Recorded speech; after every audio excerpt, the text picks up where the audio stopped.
like, I'm not supposed to. I just do it just because, like, this whole speaking class is supposed to do it, and, like, whenever they're not supposed to. Good evening, and thank you for joining us for a very important discussion on a very important topic.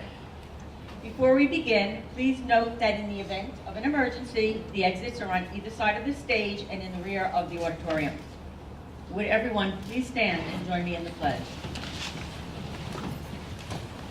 I pledge allegiance to the flag of the United States of America and to the republic for which it stands, one nation, under God, indivisible, with liberty and justice for all. So the idea for this evening was brought to my attention a few months ago when members of our local community, led by legislator Steve Flotterin and Board of Education President Steve Geller, joined together to explore the challenges faced by students who are bullied, a very common topic for many of us. But as the discussions evolved, it became clear that bullying is a symptom and a result of the challenges that children face in this world in which we live.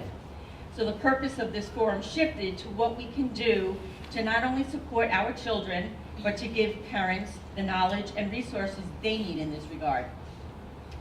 We appreciate the opportunity to work with the personnel from Good Samaritan Hospital and Youth Enrichment Services, Brooke De Palma, and of course the district's talented staff and Health and Wellness Alliance. I especially thank you for being here this evening, for putting children first, as we come together to explore ways that we can support them as they navigate the difficult waters of childhood and young adulthood. So now it gives me great pleasure to introduce legislator Steve Flotterin.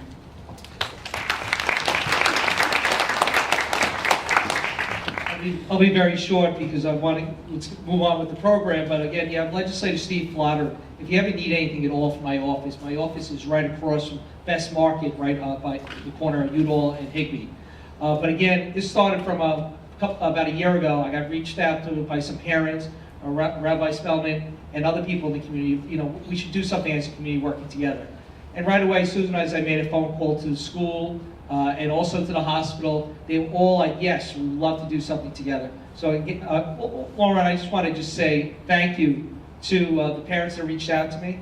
And again, Sysop School District is always there in the front, up front, and Good Samaritan Hospital, and also other groups. One is my good friend I haven't seen in a while, Brooke De Palma, who's worked so much on this topic, and my friends from WOWI who are doing the refreshments outside, besides many other organizations. And I apologize if we've got any of them. We will be thanking all the other people that helped as the evening goes on. Again, enjoy the rest of the evening, and hopefully we'll all learn something and take a little piece home to make this even a greater community than it already even is. Thank you.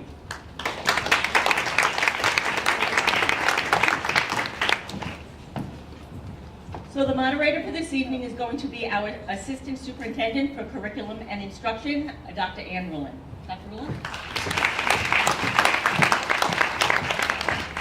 Well, good evening and welcome. We're very excited that this Mental Wellness Symposium can be part of our Parent Academy series we've had this entire school year. We have been focusing on things such as mindfulness, looking at the new math program, looking at different opportunities. So when the opportunity came for us to really collaborate with our community and our community members here with Good Samaritan Hospital and YES, and of course all the people that showed up to help us with response and WOWI, it's really a pleasure. I think you're going to find this extremely informative. Our panelists and speakers have really worked together to collaborate in order to present a really robust informational packet for you. So what I'll ask you to do is to listen, and if you have any questions, there are index cards, hopefully you've been hearing this on the outside, that you can write your questions to, and then I'll collect them after or during or after the presentation so that we can get those questions answered for you.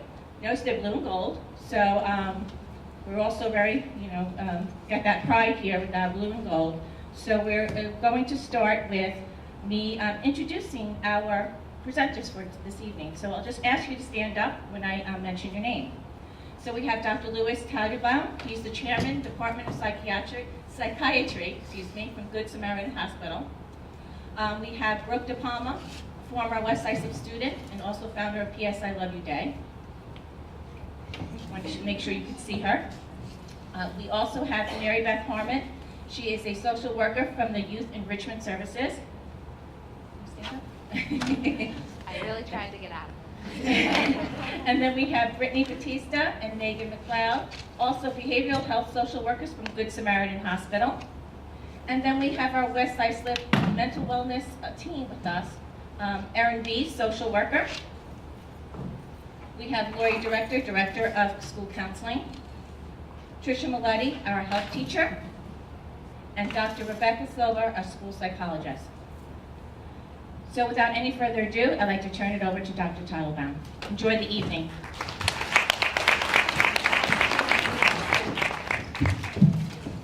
Okay, good evening, and thank you all for making mental health important to yourselves for coming out tonight. Okay. Whoops. Okay. So, my name is Louis Teitelbaum. As you can see here, I'm a medical doctor. I am a board-certified psychiatrist. I am a fellow of the American Psychiatric Association. But at the very end, you may see some letters that you're not familiar with, DOCS. DOCS is a permit that was awarded to me by the County Department of Mental Health. It stands for Director of Community Services. It is a permit that allows me to forcibly commit individuals to psychiatric hospitals. The concept of commitment is based on the fact that an individual may be a danger to themselves or a danger to society in general or unable to care for themselves. So in a way, the buck stops here. I am the person that's kind of in charge of keeping the community safe. I work at Good Sam. I have been there for 12 years. I am a West Islip resident. My kids are graduating this year from West Islip High School. And Good Sam is a large hospital. Many of you may not know that it's one of the largest in Long Island because it's kind of a hidden item. But we have close to 500 beds and do more surgery than any other hospital. And for mental health, we see anywhere from 12 to 25 individuals per day. Okay? As you raise your children, you watch them grow, you see their bodies get bigger, you see them learn skills, but we also hope that their brains will grow and their brains will grow strong and their brains will help them accomplish what they need to do. We provide them with special foods, we supplement their education, but every once in a while problems occur. The origin of the science of neuroscience in a way begins with this gentleman by the name of Phineas Gage. And it's an interesting story because Phineas Gage was a railroad worker in the 1820s. He was building a railroad in Vermont and they were blowing up some stones to create a pass through a mountain.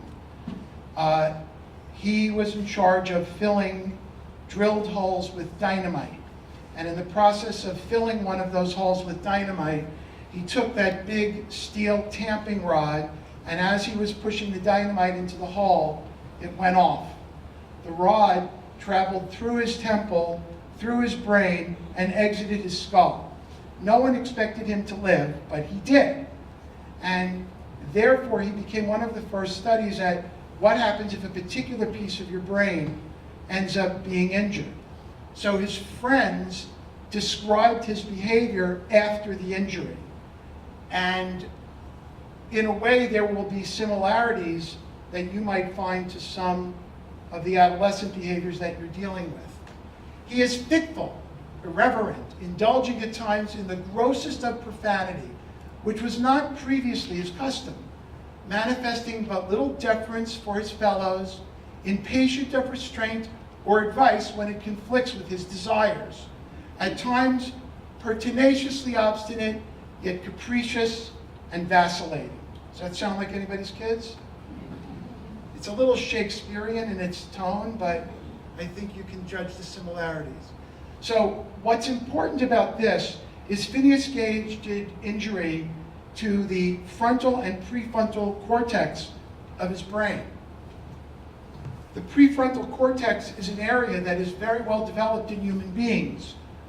Other animals do not seem to have a prefrontal cortex as sophisticated, as large, as well organized as we do. And during the course of adolescence, the prefrontal cortex is growing. But not only is it growing, but it's also reshaping. There is a neurologic process called apoptosis. Apoptosis is where your body sends a signal to your brain to destroy brain cells. But it's not just damage, it's a process of remodeling. You have to tear a wall down to build a nicer wall, right? So here we have a process where the brain is partially destroyed so that it can regrow. Up to 30% of brain cells are removed during the process of neural remodeling. But the goal is to make it more powerful, more efficient, more adult, and hopefully better judgment, better impulse control, and responsibility. So just a week ago, many newspapers covered the topic of increased visits to the emergency room for children and adolescents. Having worked in Stony Brook, Mercy, Winthrop, Good Sam, and the VA over 35 years of emergency room experience, the number of children that are now coming to the hospital is dramatically different. It's going up by approximately 30% per year. We're, in a way, inundated, 2, 3, 4 children a day, all with different problems. And what's happened is, it was primarily Caucasian and higher socioeconomic class people that came, and now this phenomenon is spreading to all cultures, and specifically the Hispanic culture, 91% increase over a 3-year period in visits to the emergency room. So more kids are showing up, more crises are occurring. We're talking about 300 visits per 100,000 people, which is a large number of people. But there are some very interesting statistics in mental health. Did you know that almost 1% of the population attempts to kill themselves per year? And suicide is a rare phenomenon. However, in my daily life, with Brittany and with Megan, we may deal with up to 10 people in a day that have attempted to end their lives. Some of them more serious than others, but all of them are taken serious by us. So this is the Good Sam Emergency Room when it was first built. It will never again be this empty. 94,000 people a year go through the doors and fit into our 40 bays, sometimes 2 people in a bay, sometimes 3 people in a bay. I imagine that most of you have already been through that door at some point. We do not have a special area for mental health. We do not have a psychiatric unit, but we work very closely with South Oaks Hospital, with St. Catherine's Hospital, and with Mercy Hospital to make sure that people get the treatment that they need. We also refer people to all types of outpatient programs, day hospitals, clinics, or many people are actually admitted for medical illnesses or consequences of their actions. And the bottom line there shows that approximately 20% of adolescents are currently taking psychiatric medications. So what do we actually see? What happens? What comes in? Well, something that we call non-suicidal self-harm, which I'm going to delve into a little bit more in a moment. Intoxication, purposeful or accidental.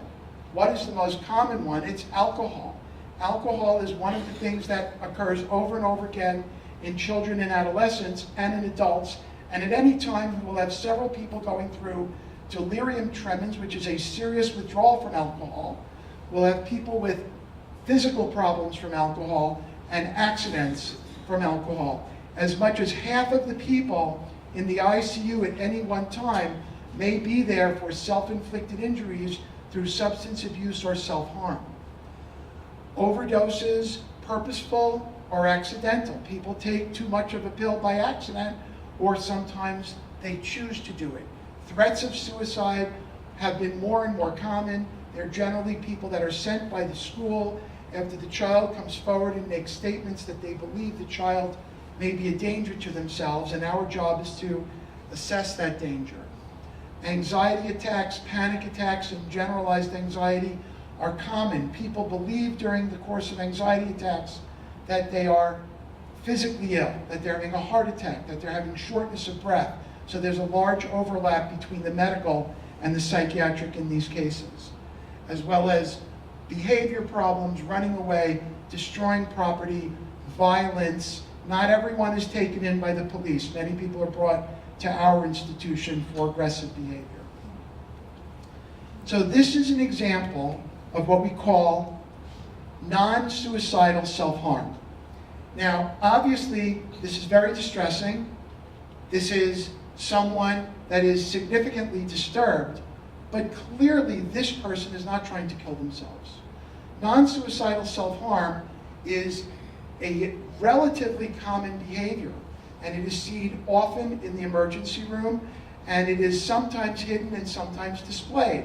It is often projected by children onto their social media, where they'll show what they've done to harm themselves. Non-suicidal self-harm will be evaluated by us when they show up in the emergency room. Here you see two images. The larger image is really the most classic image of the repeated self-mutilation with razor blades or a piece of glass. But again, clearly not a person attempting to kill themselves. On the top you see a much more serious injury. Now, we don't make the decision on hospitalization solely on the seriousness of the injury, but clearly we're going to pay more attention to someone where we really believe that they were trying to end their life. So there are many, many disorders in mental illness. There is no one mental illness. The Blue Book is the Diagnostic and Statistical Manual, and it outlines all of the different mental illnesses. But I like to explain to people that mental illnesses are different from other illnesses. We rarely have a test to diagnose you. We rarely have a blood or an x-ray that can say that you actually have one illness or another. All decisions and diagnoses are made by your history, your clinical evaluation. And the DSM outlines the many, many disorders that occur. What are the most common that we see? Inattention, ADHD, which leads to hyperactivity and leads to behavioral outbursts. We see OCD and generalized anxiety disorders, which are repetitive behaviors and specific unusual fears and thought processes. We see alcohol abuse and schizophrenia, which is a illness that often onsets in later adolescence, that is marked by a chronic progression into paranoia, psychosis, hallucinations, and delusions. We see behavior problems. Oppositional defiant and conduct is an extreme type of bad behavior with a lack of response to authority and often aggression and violence also. Bipolar disorder can occur in children. It is a disorder that may not look typical as we normally expect it to be either a high or a low mood, but it does occur in young children. Tourette's, which is a mental disorder marked primarily by movements and calling out. The classic one is someone that can't control themselves from cursing. And eating disorders, I actually think that we're seeing less of them lately. Underweight, anorexia nervosa, and also binge eating disorder are very common. And autism spectrum, we see many people brought in from the Office of Mental Health, from OMRDD, and from residences after behavioral problems, violence, aggression, throwing food, running away, etc. So Why would we expect that we're any different than anywhere else in the country? If anything, we should expect that we should have these problems. Pilgrim State Hospital is a stone's throw. A good golfer could probably hit it from the roof of this building. It was the largest hospital in the world dedicated exclusively to mental health. Where are these people? They are still in our community. Our genetics are loaded for an excessive amount of mental health because the rules of the city of New York ship the mentally ill out of the city to the suburban hospitals where upon discharge they often remained in the community. And again, our community is not immune. If you search for who were the first people to suffer cyberbullying, guess what comes up?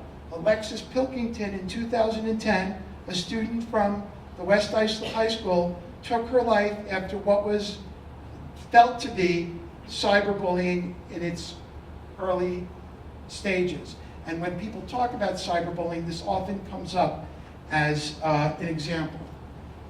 So think about the life that we're leading. We have social media. It allows us to cultivate an image of ourselves. It allows us to coif and change and try to project an image that we want. And that's not necessarily what our true image is. The person, the swinger that can do skateboarding versus the guy with Cheetos stuck to his fingertips. Okay?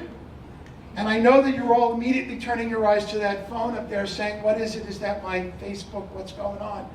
But this is a very different generation. They are connected, but they are very alone. They are experiencing an illusion of companionship without having direct companionship. They do not believe that being alone, experiencing solitude, can be pleasant. It is a difficulty to not have immediate entertainment in front of you. It is missing the capacity for solitude. And then there is FOMO, the fear of missing out. This is described by psychologists as being involved in one social situation, but seeing some of your friends involved in another, and believing that because your friends will be having a meaningful experience, you will be excluded from that circle of friends. And that is what we might call social abandonment. So it is a new phenomenon because people are experiencing this all the time.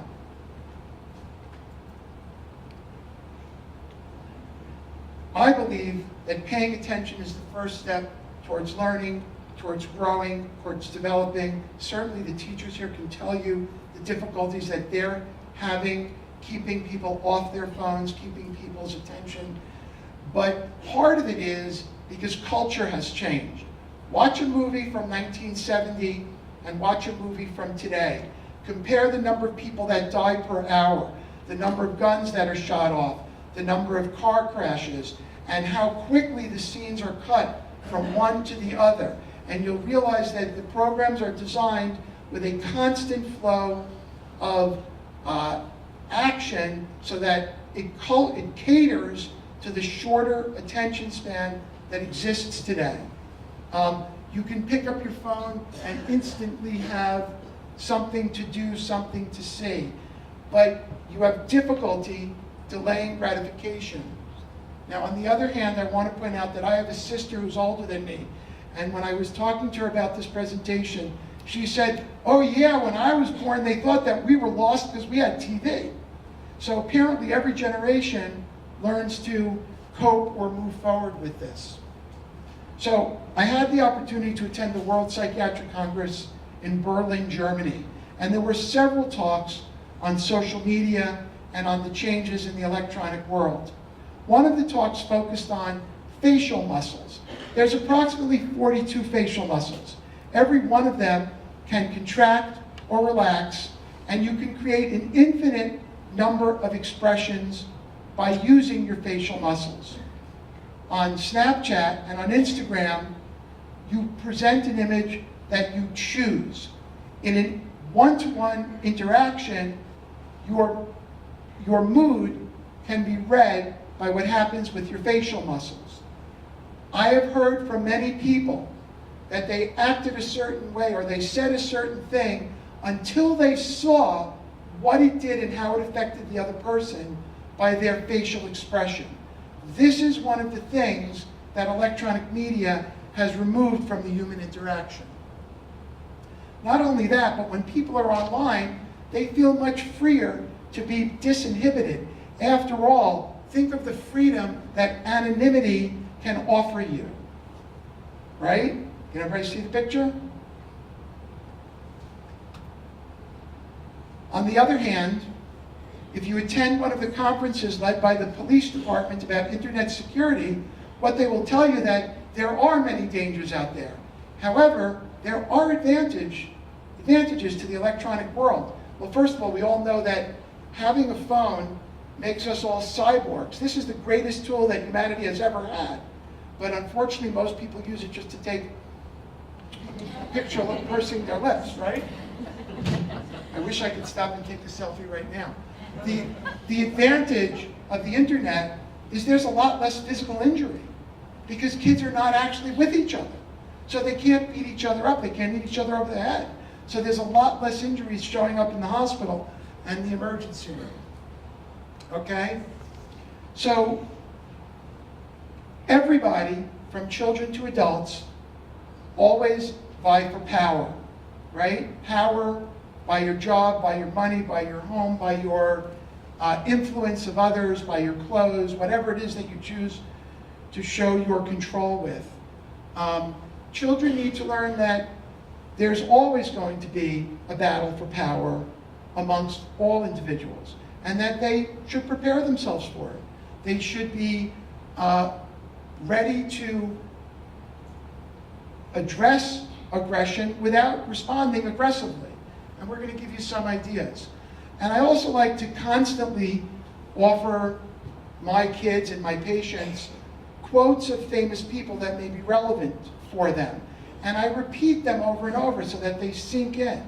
And here we have Eleanor Roosevelt, a favorite of mine. Nobody can make you feel inferior without your consent.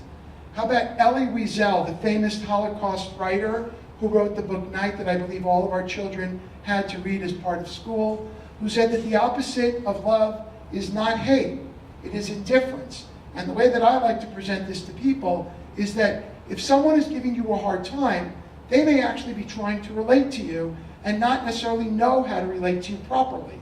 So you don't have to respond with an equal amount of anger or aggression or physical violence.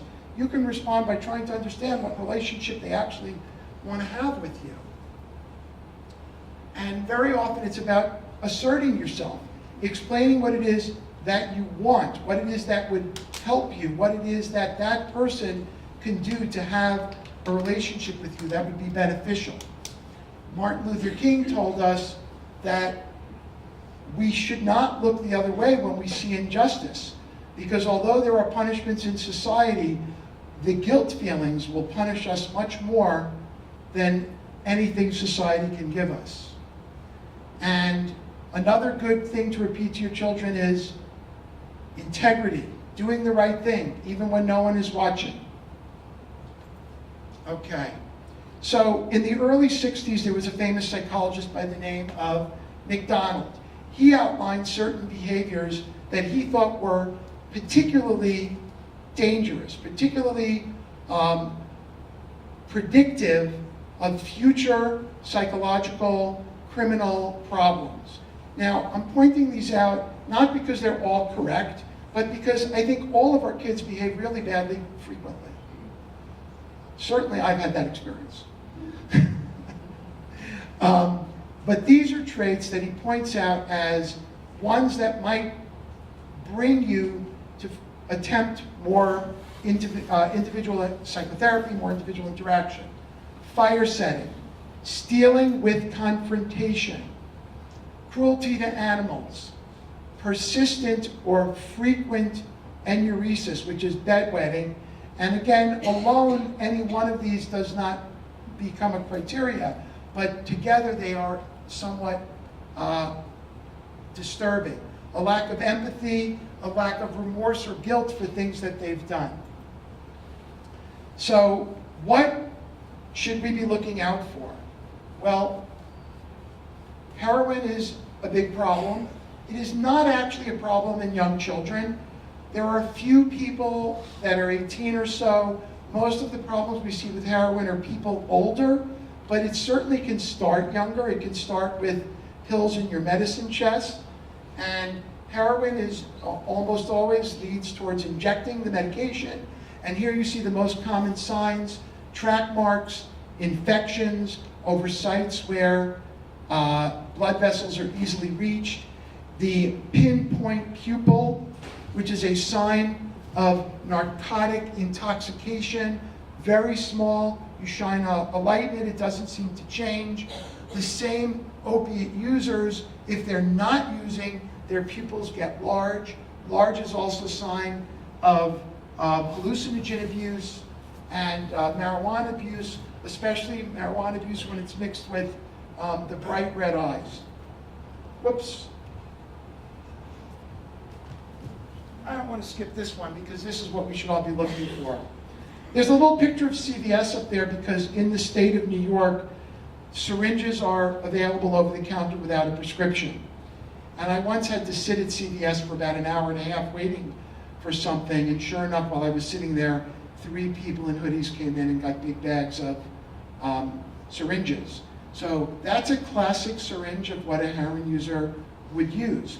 The paper to the right is an example of what heroin looks like, generally folded up in a small glassine envelope, a small amount of white or brown powder that could be chunky or finely ground.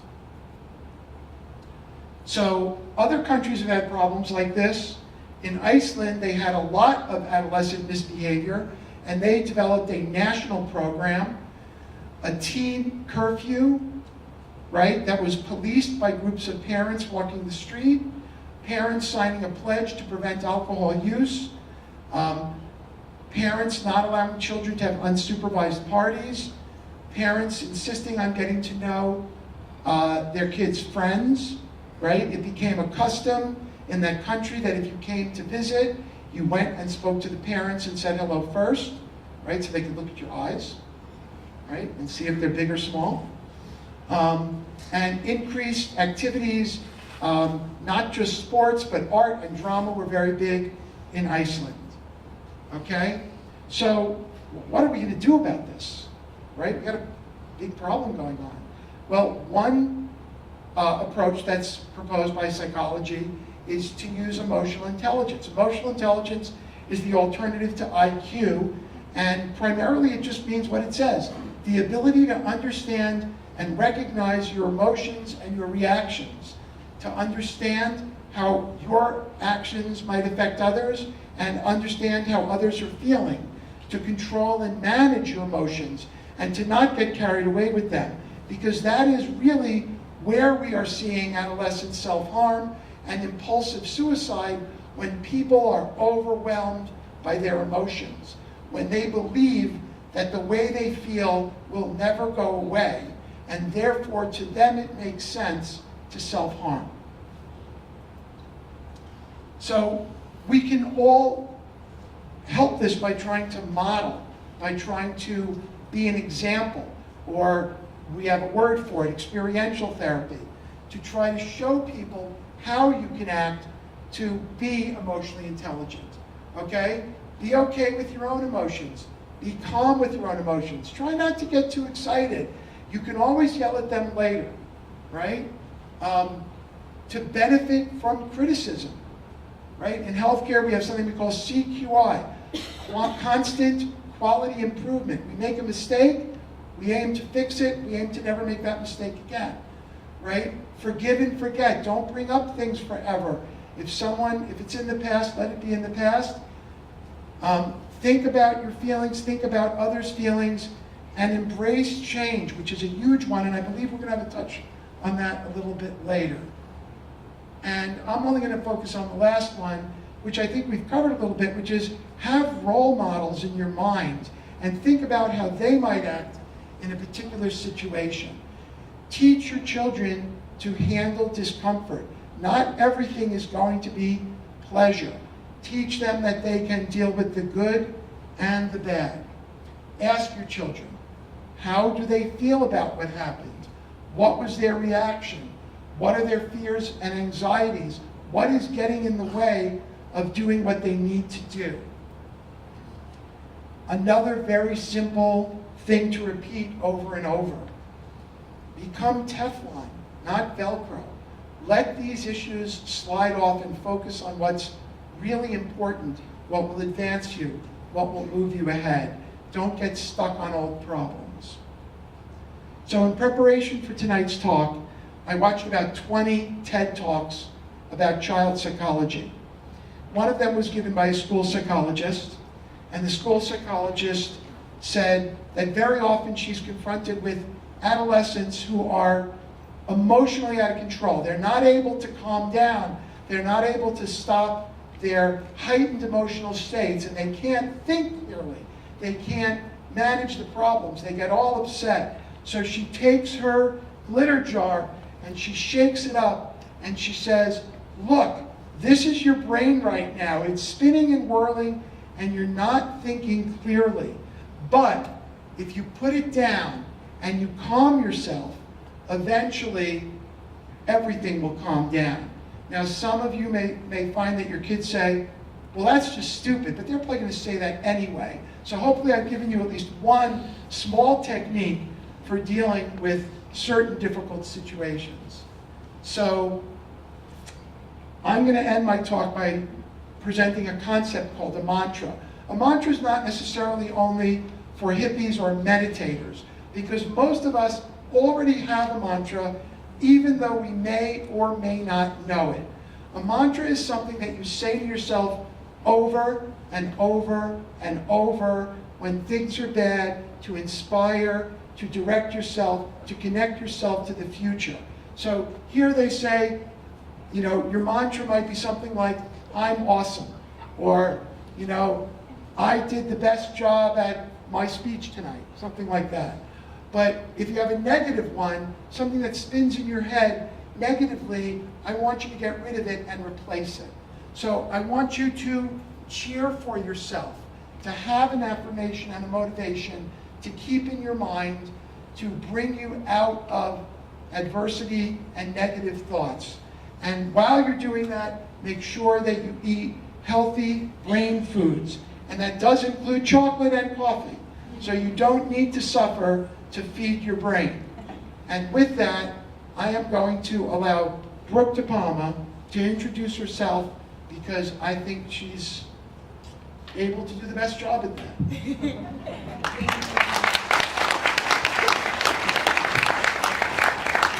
I think I can speak for all of us when I say that was very impressive and very thorough, and thank you very much for that.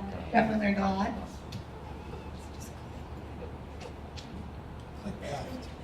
Gotcha. You would never think. I actually work in finance. You would never think this.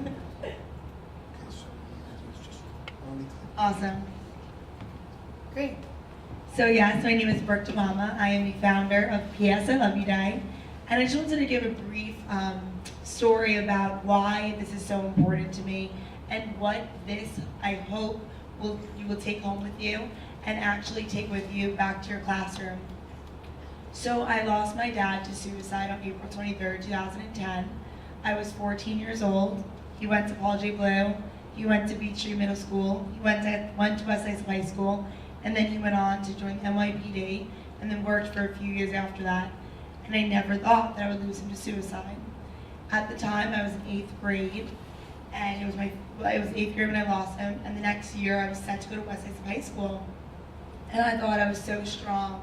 And when I lost my dad, everyone said, "You're so strong, and you're gonna be fine, you're gonna be okay, and oh my God, you should be so proud of yourself. You really have taken this tragedy and really just, you know, you put a smile on your face and you should be so proud of yourself." Well, in September, nearly 5 months after I lost my dad, I was taking a math quiz in Miss Yost's 9th grade math class. And I suddenly looked down at the paper and all I saw were jumbled numbers. And and I had no idea what geometry even was anymore. And I knew to myself that I wasn't okay. And I knew to myself that something was really wrong, and that I had been through a lot in the past 5 months. But I couldn't get myself to go talk to someone.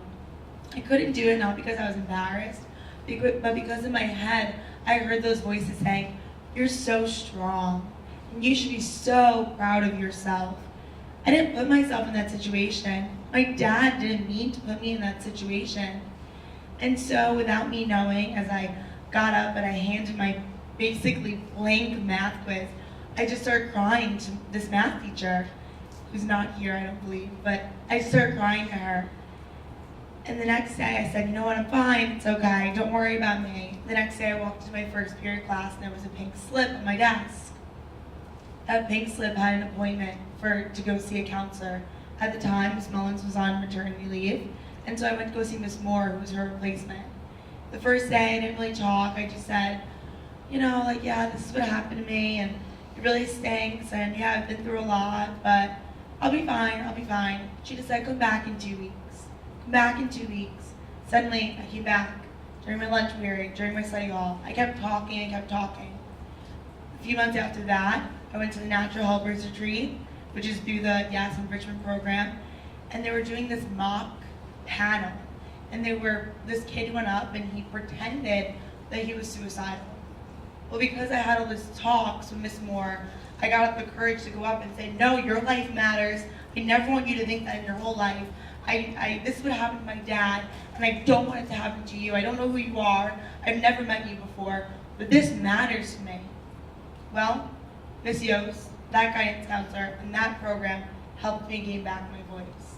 And if it wasn't for that one teacher sending me to the guidance office without me knowing, then I don't know if PS I Love You Day would exist. Today, PS I Love You Day is in 170 schools across the country, and we are getting the conversation going. But to every teacher and every parent in this room, you need to get the conversation going. And you need to speak for that child who doesn't know how to say words that they're not doing okay. And so with PS I Love You Day, not only do I hope to tell a story of the tragedy that I went through, but I also hope that I tell a story of resilience. I tell a story of taking something bad and turning it into something good. And I take that child's voice who lacks it, and I hope I give them one. And so that's what we're doing tonight. I just want to say thank you for letting me be on this panel. Without further ado, I'm going to pass on to Mary Beth Harmon.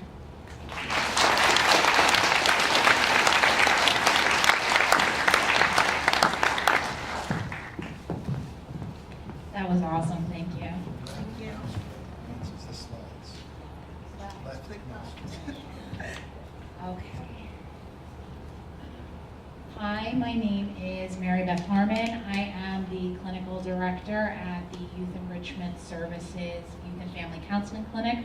We're actually located in Town Hall West in Islip, and I'm here to talk to you a little bit today about resiliency. This is actually a conversation that could get very, very lengthy, but this is the abbreviated version.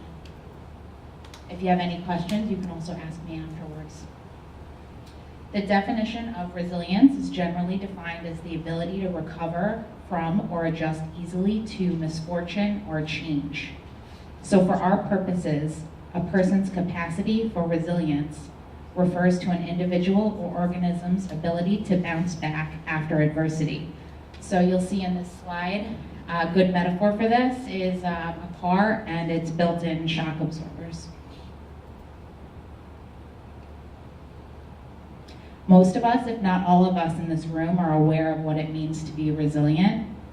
However, many of us are most concerned with what we need to do in our rapidly modernizing world to encourage resilience in our children. I'm here today to speak to you about what it means to be resilient, and in the next 8 or so minutes, it's my goal to give you some quick tips to encourage this.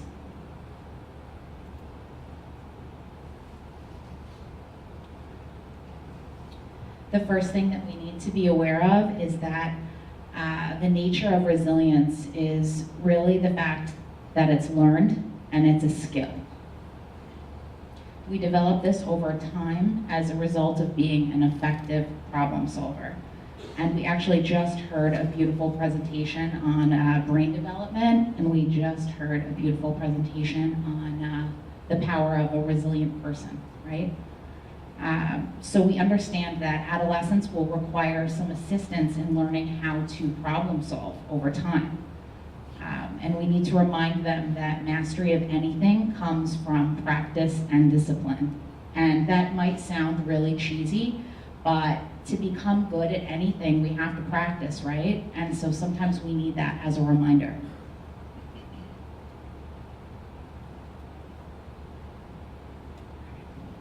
So we become effective problem solvers as a result of being able to think critically about a problem without becoming overwhelmed by our emotions. And how do we do this?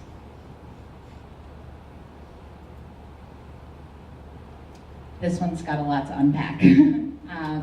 So a part of the way that we do this is by being mindful, being in the present moment.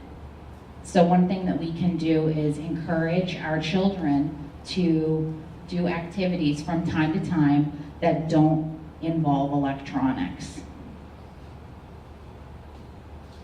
So taking any time out during your week to get together with your kids and do something where nobody has any access to their phone for just a set period of time is very positive. It helps us to connect with each other and get back to the here and now. So it might involve a family dinner without electronics. It might involve maybe a board game that nobody's played in 15, 20 years, cards, really anything. Exercise is also great as well.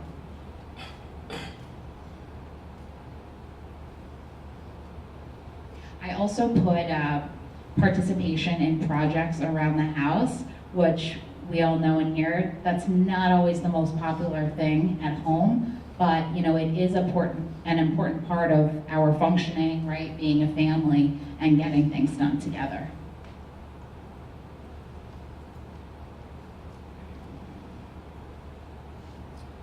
We can also encourage resilience in our children by normalizing the presence of problems and adversity in each human being's life.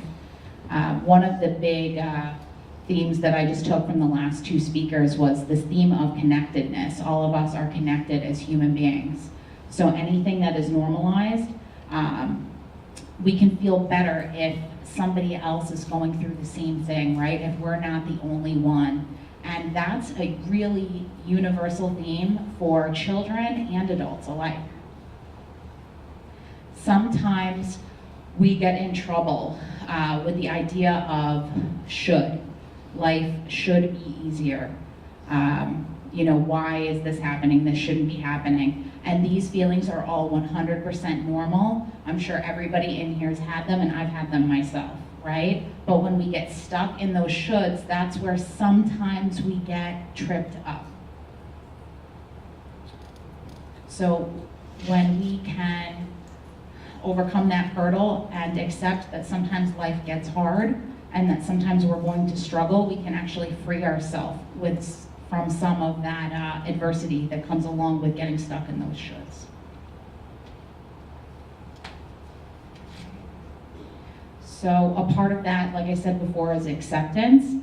And acceptance of anything has to do with the idea is that, you know, we're not saying something is okay. We're not saying we wish something happened, but we're just acknowledging reality as it is.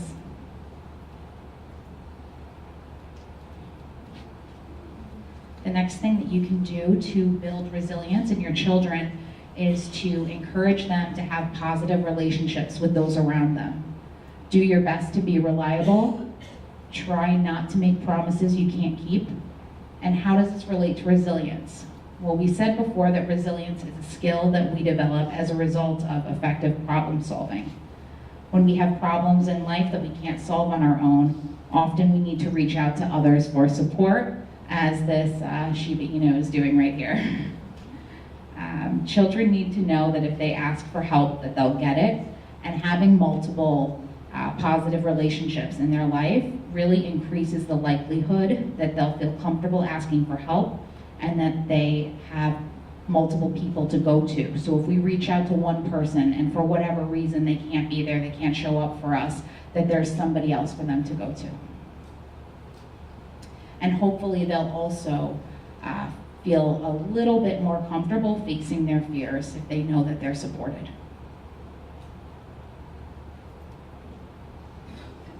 So we've talked about a lot in a short period of time.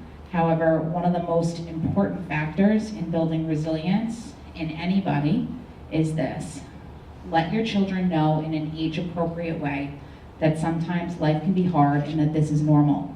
Explain to them that the uncomfortable feelings that come along with the problems we face are normal too. We can let them know that in this whole process of meeting and solving problems, that life, it really develops its meaning that way. So focus on meaning making. What did they learn from a difficult situation? In what ways did experiencing that situation make them better? Sometimes those are the things that we don't necessarily think about, right, until after the fact. And even though we may still wish a situation never occurred, it is possible to grow from it.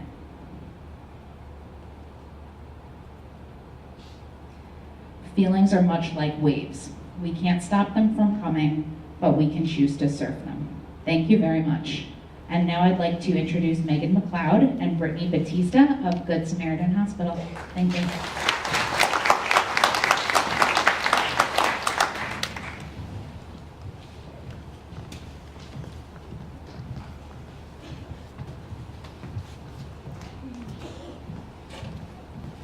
Hello everyone, I'm Megan McLeod, behavioral health social worker at Good Samaritan Hospital, and I work alongside my friend. Hi guys, my name is Brittany Batista, also another behavioral health social worker.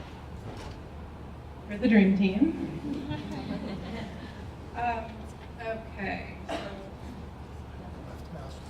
I'm learning how to use a computer.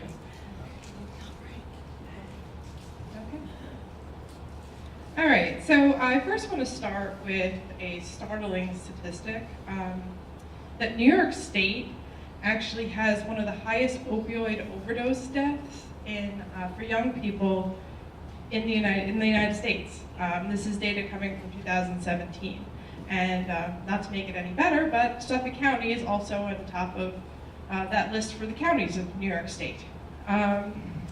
So, we want to think that this is something that's really not happening to us, it's not happening to our children, it's not happening to our friends, but it is. When I started my career, I started over at Good Samaritan Hospital's, not Good Samaritan, I'm there now, St. Charles Hospital's detox. And when I got that job, my parents were very afraid. And they said, oh, you're going to be hanging out with all these people, they're going to be in gangs, they're going to be prostitutes, they're going to be, they were all very afraid. And I said to my parents after I was working there for a little while, I said, I go to work and I primarily take care of a bunch of 30-year-old white guys. And, it was very startling to them because you have this image in your head of what a drug addict is, and it's not what you would think. I took care of nurses, I took care of teachers, I took care of doctors, all different types of professionals who all unfortunately ended up using substances due to either lack of coping mechanisms, genetics, any number of things. So this can happen to anyone with any socioeconomic background. So in the emergency room, we see a lot of kids come in with substance use, and every day it's definitely different.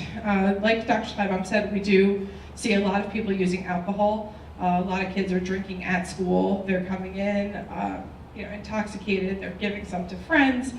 We're also seeing a lot of what you would know as cough syrup to get high. We also have a lot of things like K2, spice. These are synthetic marijuana. It makes people go a little nuts, so they seem a little paranoid, they'll seem psychotic, and that also brings me to the unspecified synthetic hallucinogens, where kids will also come in with the same symptoms, and we will then think that something's going on with their mental health. We'll say, oh my gosh, this is definitely a psychiatric disorder, and then we'll find out, hey, this kid used some random thing that no one's ever heard of before, and this has happened as recently as last week. And then we have no way of testing for these things. So these kids will come in, they'll take medications, or they'll take these hallucinogens that we don't know anything about, and they're not showing up in tox screens. And it becomes very challenging for us as professionals to take care of these children. Also, things that to be concerned about is anything that's in your medicine cabinet. Opiates, benzos, kids are just taking pills. They're also using, even when it comes to like mental health or children who are attempting to commit suicide, they're using your aspirin, they're using your Benadryl, they're using your Motrin. These are all things that you find in your medicine cabinet. And it's concerning. And any of these can progress and turn into other issues as well. The next topic I know a lot of you are very familiar with, vaping. So vaping has become a major issue over the last few years, where it used to be kids were smoking, that was the cool thing, now it's vaping. And vaping is so popular because they have appealing flavors, they think that they're healthier than cigarette smoke, and the truth is it's just another addiction. And there's actually a statistic I want to talk about. I want to talk about two studies in 2016, one by the American Medical Association and one by the Pediatrics Journal, both of which have concluded that you are 6 times more likely to graduate to cigarettes if you're vaping. So you might start vaping thinking it's a safer alternative. Turns out it's not.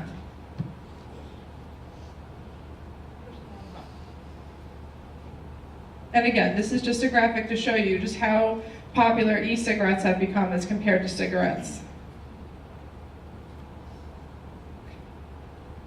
Awesome.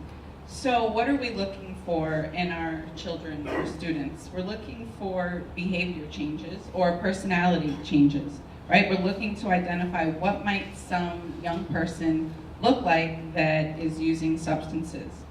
So you might recognize low frustration tolerance, someone that has all of a sudden become very irritable or aggressive.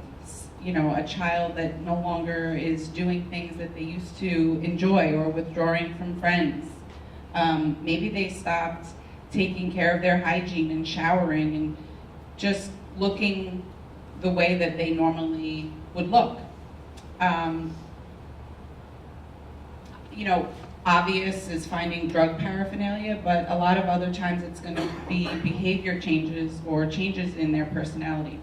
That little bottom section here about addiction carrying a genetic component, right? That's super important. If you know that addiction runs in your family somewhere, that's a conversation that you should have with your children. Let them know that addiction runs in your family, so that they can be cognizant of it and aware of it as they start approaching an age where they're going to be, drinking alcohol soon. That was, personally, I do come from a family where alcoholism runs in my family.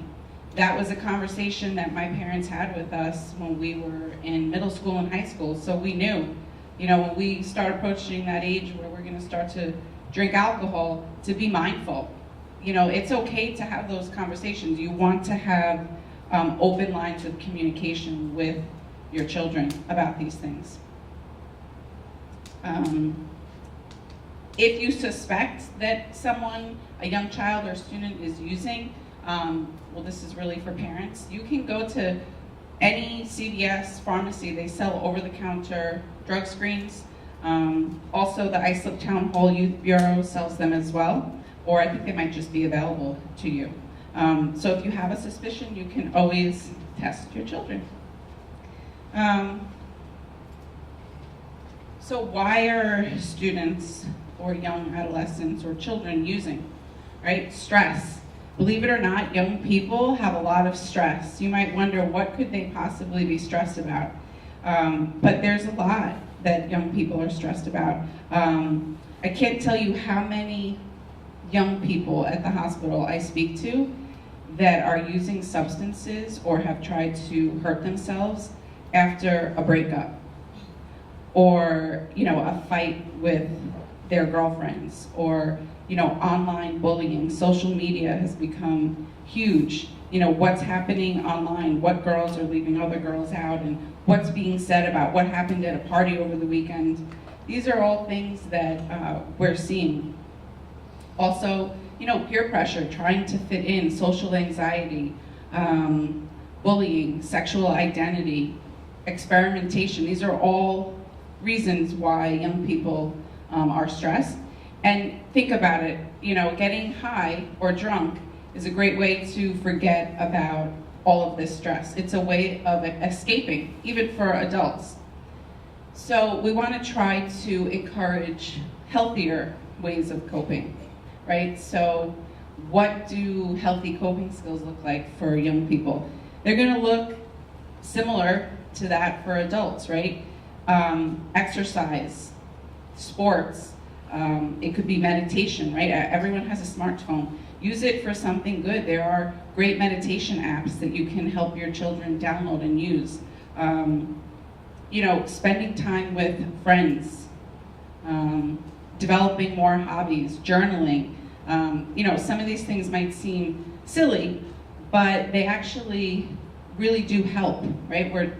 We're trying to get young people to develop better coping skills. If someone had a way to feel better without using a substance, they would do that, right? It's oftentimes a lack of those healthier skills that cause us to go towards something that's unhealthy.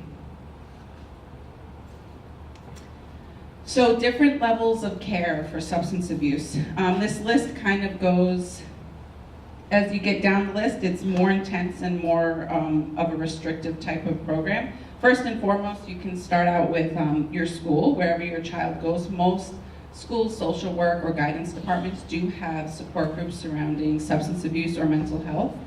Then there's self-help groups like AA. You have outpatient treatment programs if you do suspect that your child does have a serious substance use disorder, or it's becoming more obvious to you that a patient could be 3 days a week up to 5 days a week. Next is detox or inpatient, right? A detox would be for someone that's using benzos, alcohol, or opiates. And then rehabs are typically 21 to 28 days, depending on your health insurance, actually. And then you have residential programs where they can range up to 9 months, and that's where a young person lives, and they go to school and they get everything that they normally would do in the community, they're doing in a residential program. And then same for mental health, different levels of care for mental health. Private counseling is going to be a private social worker or psychologist that you would find through your health insurance. An outpatient clinic is going to be, there's some examples there, but they're basically larger buildings that have both therapists and psychiatrists in one building in case your child needed more than just therapy and they needed some medication. And then we have partial hospitalization. So that could be a step before an inpatient or a step down from an inpatient psychiatric center. It's basically a full day of school, food, breakfast, lunch, different groups, therapeutic recreation, psychoeducation groups, goal setting. They're pretty much getting everything that they need for their mental health and or substance use in a full 8-hour day. And that the length of stay in those type of programs are typically 2 weeks. Then you have a regular inpatient hospitalization. Again, those depend on, the level of necessity, medical necessity. So a young person could be in an inpatient setting for a couple days, up to a couple weeks, up to a couple months. Sagamore is a step up from a regular inpatient hospitalization. You would need to be, your child would be referred to Sagamore from one of these other hospitals first. And then you have residential programs like Madonna Heights. Again, similar to the residential programs for substance use where young people live there and they do everything on the grounds of that program. And then there's also an alternative high school, local, is it in Dix Hills? Yeah, the Brennan School. Thank you. So, how can you go about finding help? You can first check with your insurance company. That's probably going to be the easiest way if you're looking for a provider for your child. It's going to be to go through your health insurance. You can also go on to psychologytoday.com and find a therapist or program that way. And these two programs down here at the bottom, they're both great resources. If you guys want to take a picture of the slide, you're more than welcome to do so. They both have great online databases if you're looking for service providers. Oh, sorry, can I go back? Sorry about that.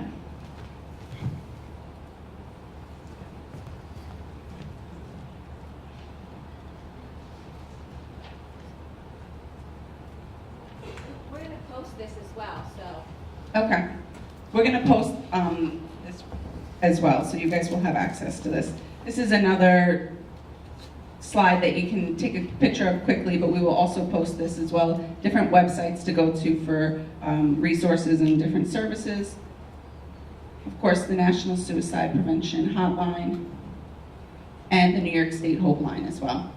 And with that, we pass the presentation on to the West Islip School District.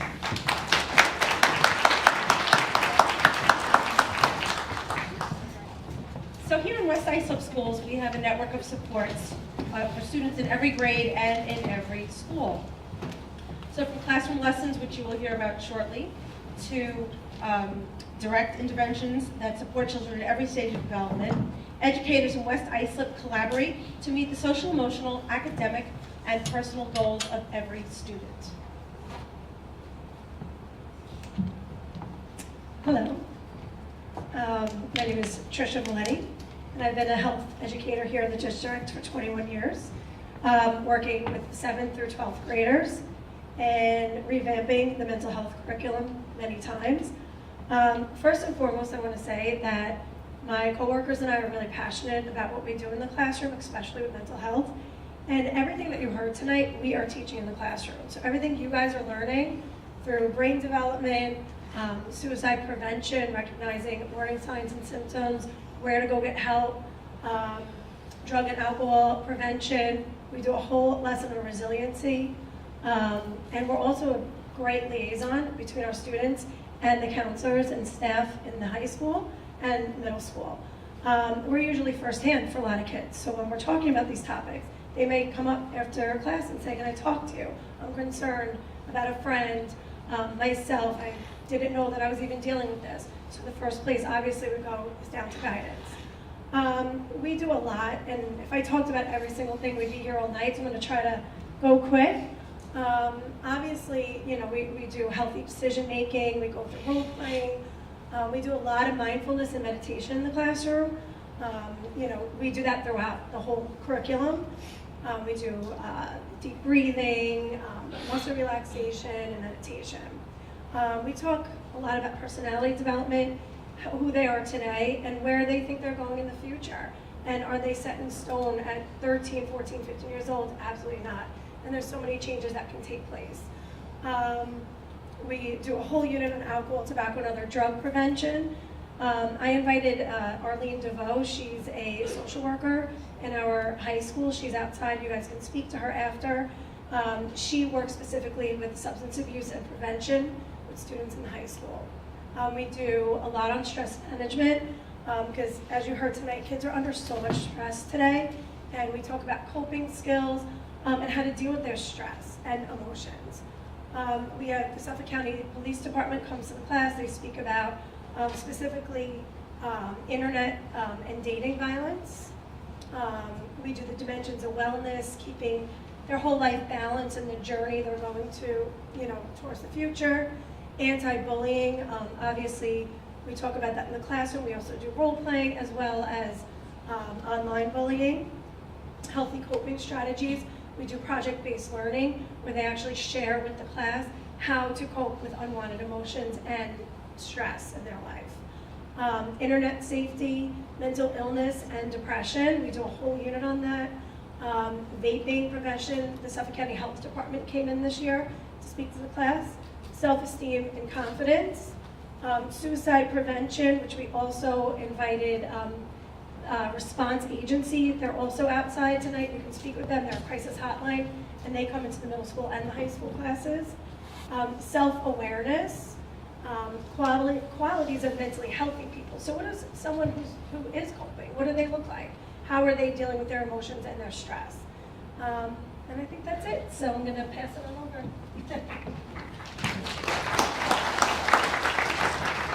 So this diagram just demonstrates the school-based support services team that is available in all the schools.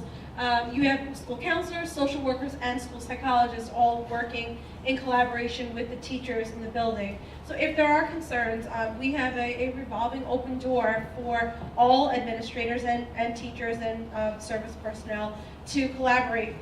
We meet weekly and as needed to talk about the students and come up with plans and interventions to help them at a more direct level if needed. And first group, the school counselors. School counselors are professionals that are focused on academic planning, social emotional development, and college and post-secondary opportunities. So we are one part of the team that looks at all of the strategies that can help children be successful and to maximize their success.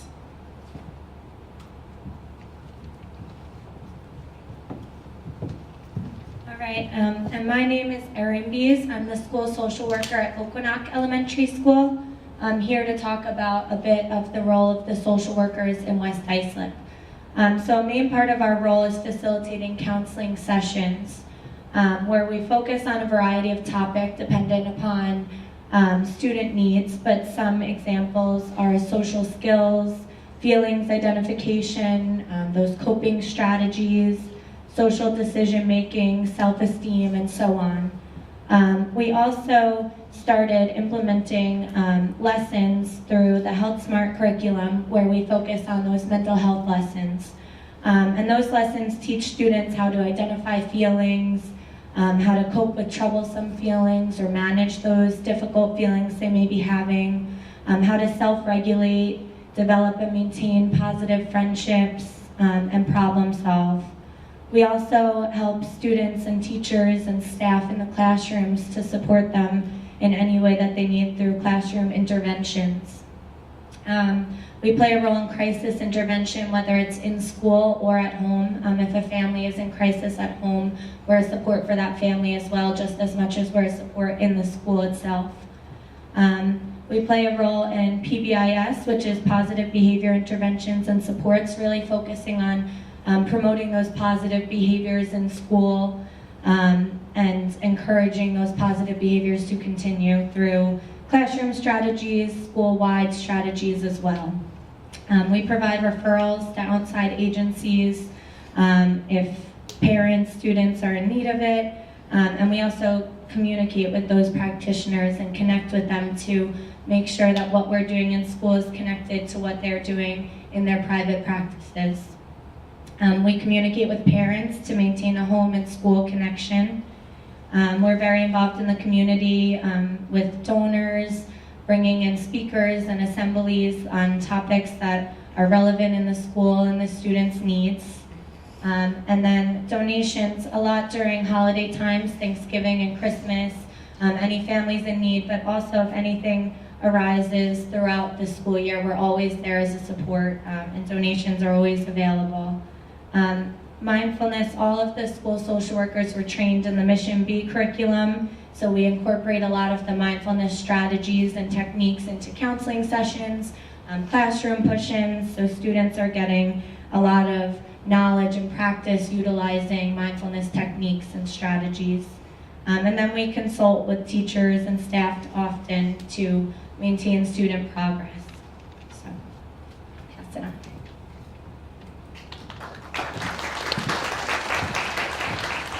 Hi, I'm Rebecca Silva. I'm a school psychologist.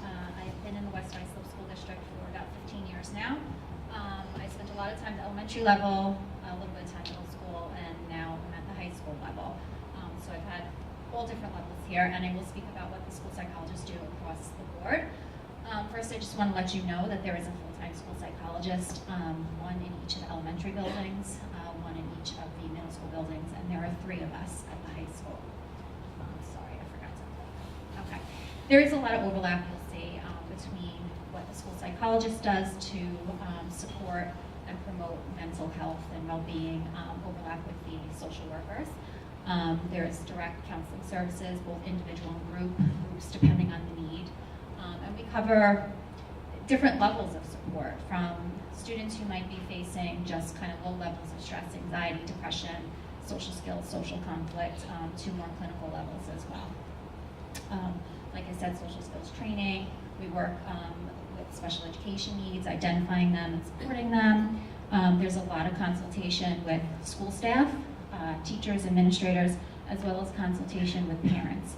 So a lot of the referrals will come in from you, the parents, from the teachers, administrators, and especially at the high school level, from the students themselves. They will seek out that support. In conjunction with that, we also work very closely with private practitioners. If one of your children is working with a private therapist or psychiatrist, an agency, hospital referrals, we communicate with those as well. And if for any reason a student is out in a hospital stay due to the need for mental health assessment and intervention, we will work with the hospital and agencies and private practitioners in returning the student to the school and ensuring that they have as smooth a transition as possible, and that we're providing all the supports that that student needs when they are in school. We also provide crisis intervention, suicide risk assessment, and referrals as needed. And one of the big things that we deal with, especially at the high school level these days, is school refusal. That is due to anxiety, depression, and other mental health needs. So we work very closely with the families, with the students, and again with any other agencies and private practitioners, even doing home visits to help get those students to return to school and come up with a plan that will help them and support them in that. We are here. Call us anytime you need that support, and we will all work together with this whole team. Thank you.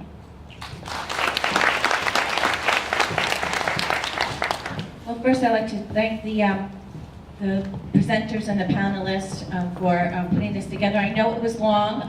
It was very informative. I do have some helpers getting some questions that we could ask publicly. And, you know, sometimes not everybody feels free to do that. But we will be answering those questions, and then of course there will be some time afterwards as well. So while I'm waiting for that to collect, there was one question that I will share that came online.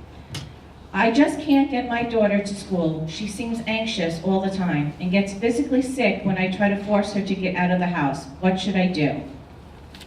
So I think there's probably a lot we could start, but why don't we start with the school first?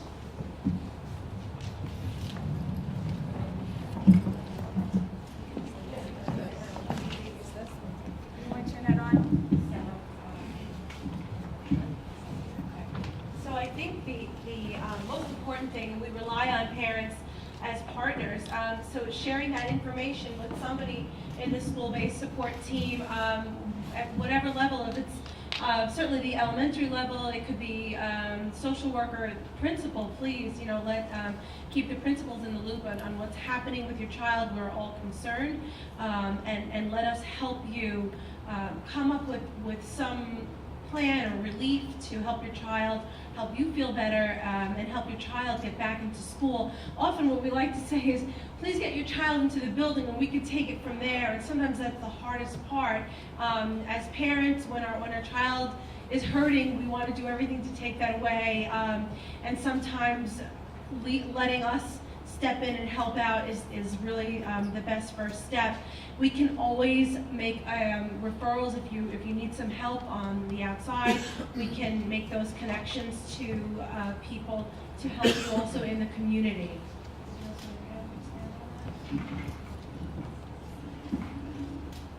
I will also add, just to go back to what Dr. Teitelbaum had mentioned earlier, in terms of it's okay for our children to experience discomfort. And even if they become physically ill, they will be okay. And it's really important to get them into the school building so that we can then support them there. And I know as a parent, it's really hard to see our children suffer and experience any kind of pain like that, emotional pain, but they will get through it. They will be okay if we can get them into school and maintain that consistency. Thank you. Here's one for Dr. Teitelbaum. What is common mental issues with Tourette's and ADHD? Okay, well, there we go. What are common issues with Tourette's? Tourette's is a disease that is primarily a movement disorder, and it is like a disorder of grimacing. People typically close their eyes, purse their lips, make faces in a way that they cannot control at a time they cannot control. And they often have similar tics or involuntary type movements of their vocal cords, which may or may not be words, and depending on the severity, it can be quite disabling. Interestingly enough, there's actually a treatment for Tourette's that's going to be introduced in the coming months that should make a significant difference. There are existing treatments, but they were only moderately effective. But an existing drug will be reclassified for that disease, so we are expecting a breakthrough there. And the other was OCD? ADHD. I mean, I think every kid goes through a stage of development where they have ADHD. That everybody at some point has poor attention, and believe it or not, most people actually do a little bit better on medication. But the point is, you want to select people that have more serious problems where any of the risks of the medication are really balanced by the benefits. ADHD is difficulty sitting still, inattention, difficulty concentrating, difficulty waiting online, difficulty organizing, difficulty doing difficult work. Some kids with ADHD can do the things they like perfectly well, but when challenged, they can't do things if there's any boredom or if it challenges their intellectual capacities. There are multiple treatments for ADHD, from antidepressants to controlled stimulants. Generally, you would have to see a child psychiatrist, but it is also treated by a child neurologist, and you're probably having better luck finding a child neurologist than a child psychiatrist. Is that answering the question for you? Hope so, if they're anonymous, so I don't think they'll say that. So our next question is there a danger in secondhand smoke from vaping? Is it addictive? So maybe Brittany and Megan, so good for you, and Mike's there.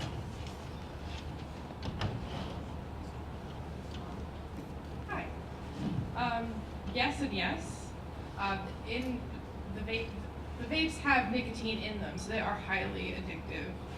This also was a study done by Harvard, actually, that says that there's certain chemicals that are in the vape liquid that's very similar to a chemical that's used that causes popcorn lung. Anyone ever heard of popcorn lung? Okay. For those of you who haven't, it's something that occurs. It occurred at a popcorn factory, actually, and the artificial butter is used. They use the same chemical in the artificial butter as they do in the vape liquid, and it causes respiratory issues. And it has a cute little name, popcorn lung, but it is very, very dangerous. So the next question are, what are benzos? I'm going to try to say it. Benzodiazepams? Did I say it right? Yeah. Or what drugs? I think that one's for me. Okay, benzodiazepines are a group of drugs that are known as sedative hypnotics. The most common ones would be Xanax, Ativan, Valium, Klonopin, Xerax. Those drugs have effects that are very similar to alcohol. Those drugs interact with many other drugs to cause respiratory suppression. And what that means is that if you drink and take them, you stop breathing. If you take them together with opiates, you stop breathing. Xanax is the drug of choice for people that choose to intoxicate themselves because it rapidly goes into your body and a rapid intake or rapid uptake of a drug is what people experience as euphoria. They are probably the next drug to be carefully scrutinized by the government the way opiates are scrutinized now. They should not be taken lightly because of the risk of breathing difficulties.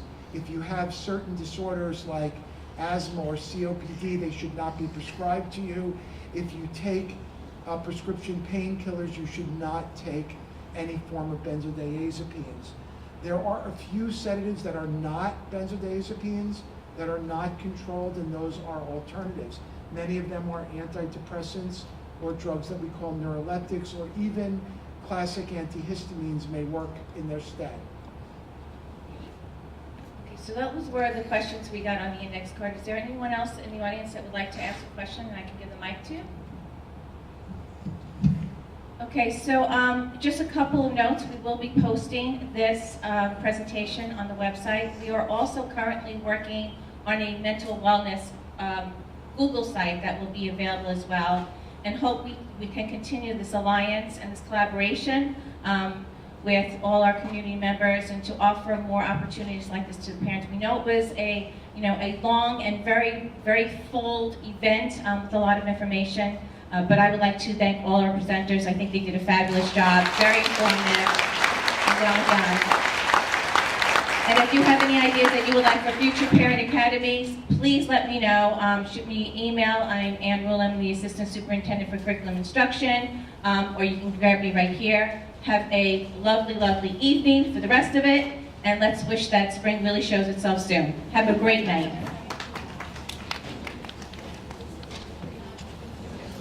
It says reconnect.